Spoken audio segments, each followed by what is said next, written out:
Një autoambulancë që po udhëtonte me urgjencë u bllokua për disa minuta në trafik pranë gjykatës së shkallës së parë në Vlorë, duke e vënë sërish në qendër të vëmendjes kaosin e përditshëm që mbretëron në këtë aks rrugor.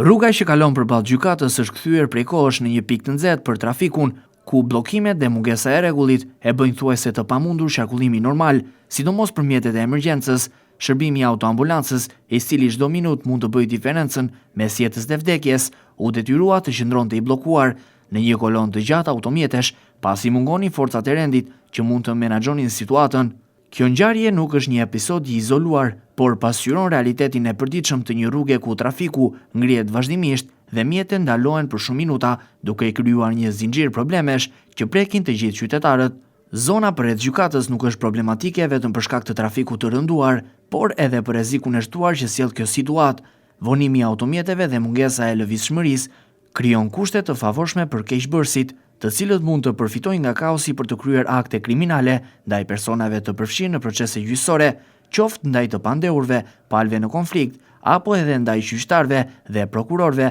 të cilët hyjnë e dalin çdo ditë në këtë institucion. Shumë prej tyre janë shprehur se ndihen të pasigurt, pasi nuk ka një perimetër të qartë sigurie dhe asnjë plan të dukshëm menaxhimi të trafikut apo të lëvizjes së personave. Situata bëhet akoma më shqetësuese në një kohë kur gjykatat e Vlorës kanë qenë të ekspozuara ndaj ngjarjeve të rënda kohëve të fundit. Ende është i paharuar rasti tragjik i vrasjes së gjyqtarit të apelit, i cili tronditi opinionin publik dhe ngriti pikpyetje të mëdha mbi sigurinë e figurave të drejtësisë. Gjithashtu dy episode të tjera të shënuara brenda ambienteve të gjykatës dhe prokurorisë, ku personat në konflikt patën përplasje me punonjësit e sigurisë, janë një tregues i qartë se institucionet janë të ekspozuara dhe se masat aktuale nuk janë të mjaftueshme.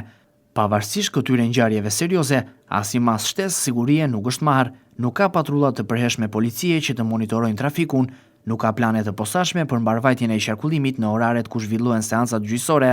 dhe asnjë rrugë alternative për mjetet e emergjencës. Në këto kushte rreziku nuk vjen vetëm nga trafiku, por edhe nga mundësia e shfaqjes së incidenteve të mundshme, të cilat mund të ndodhin në çdo moment. Rruga e gjykatës është kthyer në një kaos të përditshëm, ku askush nuk mban përgjegjësi dhe ku duket se institucionet kanë dështuar të marrin masa konkrete për zgjidhjen e problemit. Edhe vetë punonjësit e drejtësisë, të cilët janë të detyruar të punojnë në një mjedis konfliktual e të tensionuar, e konsiderojnë shqetësuese mungesën e vëmendjes nga autoritetet për të garantuar sigurinë në të gjithë perimetrin ku ushtrojnë detyrën. Ngjarja e autoambulancës së bllokuar në trafik është vetëm një tregues i qartë i një problemi që ka kohë që kërkon vëmendje.